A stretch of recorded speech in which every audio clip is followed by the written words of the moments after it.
আসসালামু আলাইকুম এভরিওয়ান। কাঠগোলাপ চ্যানেলে আপনাদের স্বাগতম। আশা করি ভালো আছেন আপনারা।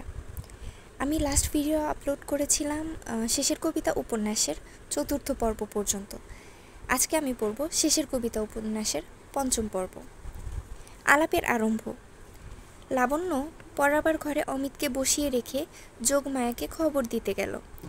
সে ঘরে অমিত বসল যেন পদ্মের মাঝখানটাতে ভ্রমরের মতো। চারিদিকে চায়, সকল জিনিস থেকেই কিসের ছোঁয়া লাগে। ওর মনটাকে দেয় উদাস করে। শেলফে পড়বার টেবিলে ইংরেজি সাহিত্যের বই দেখলে সেই বইগুলো যেন বেঁচে উঠেছে। হয়তো সব লাবণ্যর পড়া বই। তার আঙুলে পাতা উল্টানো, তার দিনরাত্রির ভাবনা লাগা, তার উৎসুক দৃষ্টির পথ চলা, তার অন্যমনস্ক দিনে কোলের ওপর পড়ে থাকা বই। চমকে উঠল যখন টেবিলে দেখতে পেল ইংরেজি কবি ডন এর কাব্য সংগ্রহ। অক্সফোর্ডে থাকতে ডন এবং তার সময়কার কবিদের গীতিকাব্য ছিল অমিতের প্রধান আলোচ্য। এইখানে এই কাব্যের ওপর দৈবাত দুজনের মন এক জায়গায় এসে পরস্পরকে স্পর্শ করল। এতদিনকার নিরুৎসুক দিনরাত্রির দাগ লেগে অমিতের জীবনটা ঝাপসা হয়ে গেল। যেন মাস্টারের হাতে স্কুলের প্রতি বছরে পড়ানো একটা ঢিলে মলাটের টেক্সট বুক। আগামী দিনটার জন্য কোনো কৌতূহল ছিল না, আর বর্তমান দিনটাকে পুরো মন দিয়ে অভ্যর্থনা করা ওর পক্ষে ছিল অনাবশ্যক। এখন সে এই মাত্র এসে পৌঁছলো একটা নতুন গ্রহে। এখানে বস্তুর ভার কম, পা মাটি ছাড়িয়ে যেন উপরে দিয়ে চলে। প্রতি মুহূর্তে ব্যগ্র হয়ে অভাবনীয়ের দিকে এগোতে থাকে। গায়ে হাওয়া লাগে, আর সমস্ত শরীরটা যেন বাসি হয়ে উঠতে ইচ্ছে করে। আকাশের আলো রক্তের মতো প্রবেশ করে, আর ওর অন্তরে অন্তরে যে উত্তেজনা সঞ্চার হয় সেটা গাছের সর্বাঙ্গ প্রবাহিত রসের মধ্যে ফুল ফোটাবার উত্তেজনার মতো। মনের উপর থেকে কতদিনের ধুলো পড়া পর্দা উঠে গেল। সামান্য জিনিসের থেকে ফুটে উঠেছে অসামান্যতা। তাই যোগমায়া যখন ধীরে ধীরে ঘরে এসে প্রবেশ করলেন, সেই অতি সহজ ব্যাপারেও আজ অমিতকে বিস্ময় লাগলো। সে মনে মনে বললে, আহা, এ তো আগমন নয়, এ যে আবির্ভাব। 40-এর কাছাকাছি তার বয়স, কিন্তু বয়সে তাকে শিথিল করেনি, কেবল তাকে গম্ভীর শুভ্রতা দিয়েছে। গৌরবর্ণ মুখ টসটস করছে, বৈধব্য রীতিতে চুল ছাঁটা, মাতৃভাবে পূর্ণ প্রসন্ন চোখ। হাসিটি স্নিগ্ধ, মোটা থান চাদরে মাথা বেষ্টন করে সমস্ত দেহ সংবৃত। পায়ে জুতো নেই, দুটি পা নির্মল সুন্দর। অমিত তার পায়ে হাত দিয়ে যখন প্রণাম করলে, ওর শিরে শিরে যেন দেবীর প্রসাদের ধারা বয়ে গেল। প্রথম পরিচয়ের পর যোগমায়া বললেন, তোমার কাকা অমরেশ ছিলেন আমাদের জেলার সবচেয়ে বড় উকিল। একবার এক সর্বনেশে মোকদ্দমায় আমরা ফতুর হয়ে বসেছিলাম। তিনি আমাদের বাঁচিয়ে দিয়েছেন, আমাকে ডাকতেন বৌদিদি বলে। অমিত বললে, আমি তার অযোগ্য ভাইপো। কাকা লোকসান বাঁচিয়েছেন, আমি লোকসান ঘটিয়েছি। আপনি ছিলেন তার লাভের বৌদিদি, আমার হবেন লোকসানের মাসিমা। বলে সে দুর্ঘটনার কথা জানালো তাকে। শুনে যোগমায়া মৃদু হাসলেন। সেখানে প্রশ্রয় ছিল এবং কৌতুকবোধ। যোগমায়া জিজ্ঞাসা করলেন, তোমার মা আছেন? অমিত বললেন, ছিলেন। মাসি থাকাও খুব উচিত ছিল। মাসির জন্যে খেদ কেন বাবা? মাসির জন্যে খেদ কেন বাবা? ভেবে দেখুন না, আজ যদি ভাঙতুম মায়ের গাড়ি, বকুনির অন্ত থাকতো না। বলতেন, এটা বাদরামি।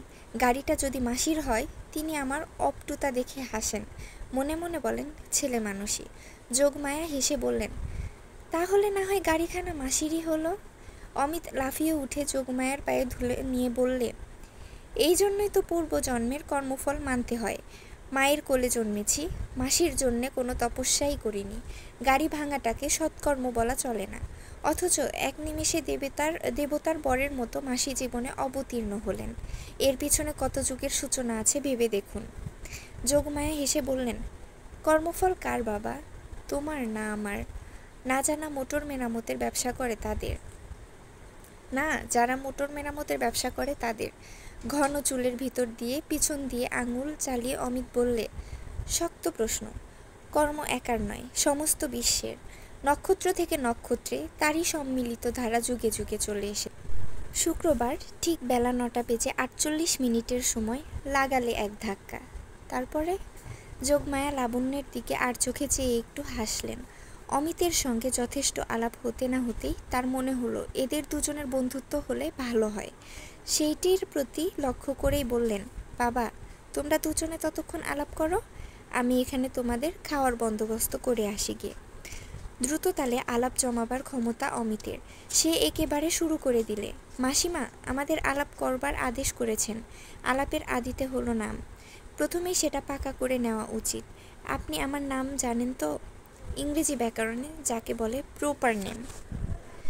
লাবণ্য বললে, আমি তো জানি আপনার নাম অমিত বাবু, ওটা সব ক্ষেত্রে চলে না। লাবণ্য হেসে বললে, ক্ষেত্র অনেক থাকতে পারে, কিন্তু অধিকারের নাম তো একই হওয়া চাই। আপনি যে কথাটা বলছেন ওটা একালের নয়। দেশে কালে পাত্রে ভেদ আছে, অথচ নামে ভেদ নেই, ওটা অবৈজ্ঞানিক। রিলেটিভিটি অফ নেমস প্রচার করে আমি নামজাদা হব স্থির করেছি। তার গোড়াতেই জানাতে চাই, আপনার মুখে আমার নাম অমিত বাবু নয়। আপনি সাহেব কায়দা ভালোবাসেন, মিস্টার রয়।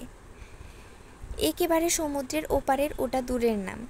নামের দূরত্ব ঠিক করতে গেলে মেপে দেখতে হয় শব্দটা কানের সদর থেকে মনের অন্দরে পৌঁছাতে কতক্ষণ লাগে। দ্রুতগামী নামটা কি শুনি? বেগ দ্রুত করতে গেলে বস্তু কমাতে হবে।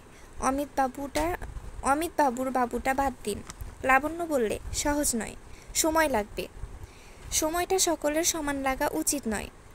এক ঘড়ি বলে কোনো পদার্থ নেই, ট্যাক ঘড়ি আছে, ট্যাক অনুসারে তার চাল, আইনস্টাইন এর মতো। লাবণ্য উঠে দাঁড়িয়ে বললে, আপনার কিন্তু স্নানের জল ঠান্ডা হয়ে আসছে। ঠান্ডা জল শিরোধার্য করে নেব, যদি আলাপটাকে আরও একটু সময় দেন। সময় আর নেই, কাজ আছে, বলেই লাবণ্য চলে গেল। অমিত তখনই স্নান করতে গেল না। স্মিত হাস্য মিশ্রিত প্রত্যেক কথাটি লাবণ্যর ঠোঁট দুটির ওপর কীরকম একটা চেহারা ধরে উঠেছিল। বসে বসে সেইটি ও মনে করতে লাগলো।